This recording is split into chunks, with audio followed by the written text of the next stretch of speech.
Before we begin the video, if you haven't yet, come on down and join my Discord server. Link is down in the description.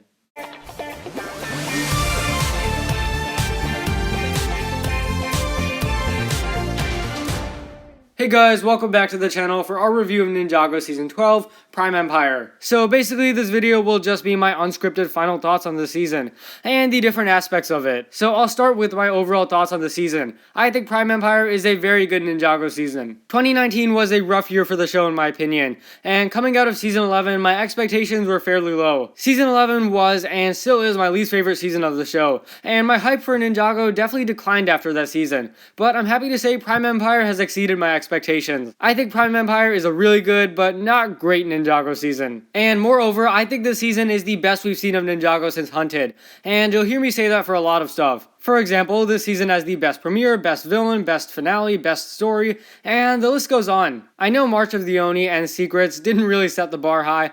Still though, after a year of mediocre Ninjago, it is really nice to see things getting better. It definitely gives me a lot more hope moving forward for Ninjago. But all that being said, this season definitely has flaws. For example, the ninja don't really develop or change in this season. Jay has a really nice moment in the finale, and Lloyd has his fight with Harumi. Other than that though, there's nothing. And tying into that, this is definitely a pretty skippable season, and you could go straight from Season 10 to Season 13. You don't need to watch Season 11, and you don't need to watch Season 12 either. Neither of these seasons really leave an impact on Ninjago. Although it shares this similarity with Secrets, the difference though is that Season 11 is executed terribly, and Prime Empire on the other hand is executed really well. The issues with this season though are definitely outweighed by the good stuff, and now that I've went over my general thoughts, let's dive into the season. Starting with that season premiere, I felt like that was a very good episode, and is one of the best of the season actually. This episode also features the return of an old Ninjago villain, that being the Mechanic. Let's discuss his character now. The Mechanic's role in the season is great up until the finale. I like that they brought him back and decided to use him as the secondary antagonist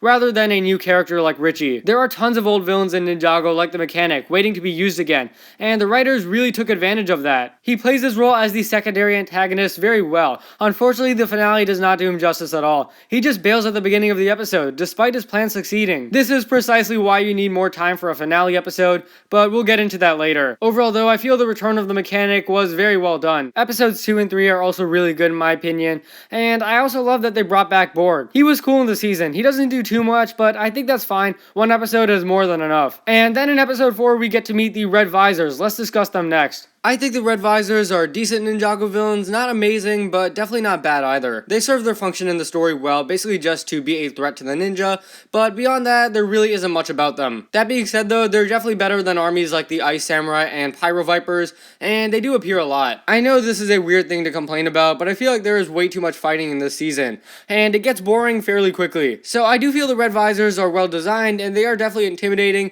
but they're not amazing, so I would say they are a good army. Moving on to episode 5. This one I don't like at all. It is my least favorite episode of the season, but it does introduce Okino. And I like Okino in this season. I feel like he is a well done character for the most part. I like that he kind of has his own story, and he has to deal with the fact that he's not real. On top of that, he also has to face Unagami, and I feel like all of this combines to make a very intriguing story. Overall, I feel Okino was a very good character in the season, and I think they did him well. Episode 6 was really well done, but it introduces the Whack Rats, and I don't like these guys at all. They're just very annoying, especially Richie. I don't like his voice acting much, and I'm really glad that they didn't really do much in this season, because otherwise it would have been pretty annoying. So yeah, overall not a big fan of the rats. Episode 7 was good, but more forced action. Again, a lot of action in this season, and not much of it really stands out. Episode 8, however, was really good, and definitely one of the best of this season, and I love the scene with Unagami. I really love the dialogue in this scene. I feel it was very well written, and I also love the voice acting and Unagami's constant shapeshifting. I felt that was really cool. The fight with the Red Dragon was decent, and I like the ending to Okino's story. Episode 9 was good but not great. You have a dance competition, and that was fun, I guess. I really love how fleshed out Prime Empire is. You got a currency system, you have these avatars, you have lives. It's just really cool to me. I think a lot of care was put into making Prime Empire feel unique, and that work definitely paid off. In the end, we got a beautiful looking video game world with some really cool concepts explored. So well done on that. Episode 10 introduces Racer 7, another AI character who I thought was very good. I feel she's a bit less appealing than Okino in some ways because she does feel whiny at times, but in other ways her story is definitely more intriguing. I love the idea of her being programmed him to lose, and I feel that is a very fascinating topic to explore, and they handled that well. And overall, the handling of the AI characters in general is probably one of the best things about this season. As for a non-AI character, we have Scott, who's good, but definitely fell flat. And that is a shame because he had a great voice actor and a spectacular design. Unfortunately though, he just doesn't really do much in this season. He appears in like 3 episodes and then he's gone. He has a cool backstory, but he doesn't get any closure in the finale. Also in episode 10, he's like, I'm not gonna be a hero. Then 1 episode later, he's suddenly like, alright, I'm gonna be a hero. There wasn't any growth or progression prior to this. He just had a change of heart because the plot required him to. I still feel he's an alright character, but just very underwhelming in my opinion, which is sad. In episode 11 though, we also have the long-awaited Speedway 5 billion, which I really liked. This race worked really well with the format, and it was very fun and fast-paced. Also, Racer 7 winning the race was unexpected until episode 10 really. Unrelated, but a side note, I also really like the use of the avatars in this season.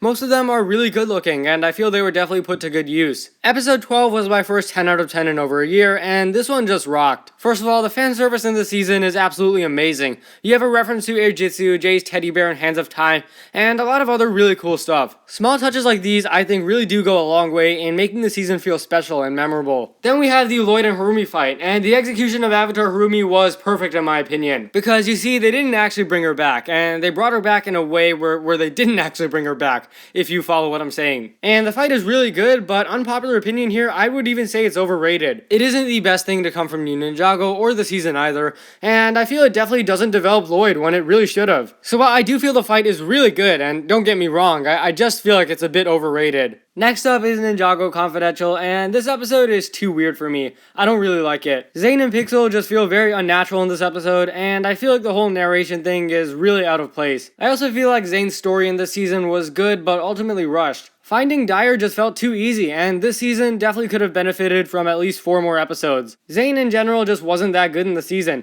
You had episode 13, then you had him getting abused in 14, and to top it all off, you get a fake-out death in the finale, which was just unbelievably pointless. Zane isn't terrible in this season, but he definitely feels weak compared to other seasons. However though, the last 3 episodes of the season are all really good, and I feel that definitely made the season better. Pixel on the other hand, I thought was fine in this season, and same goes for Wu. I actually like that he took a backseat. After season 11, it is definitely apparent that they're running out of ideas for him, so I'm okay with him basically sitting out this season. Prodigal Father also introduces Dyer, who was a really good side character in my opinion. I like the voice acting, and I also really liked his relationship with Unagami. That especially was very unique to me. Episode 14 also elaborates on the season's backstory, which I really liked too. I like that this season's lore is a different side of Ninjago, not the elemental master stuff that we're used to. And Unagami being an AI was definitely a plot twist, if not for the episode descriptions. The penultimate episode, Temple of Madness, another very good episode in my opinion, and I feel like this is really where Jay starts to get good. Jay was good, he was fine in the season,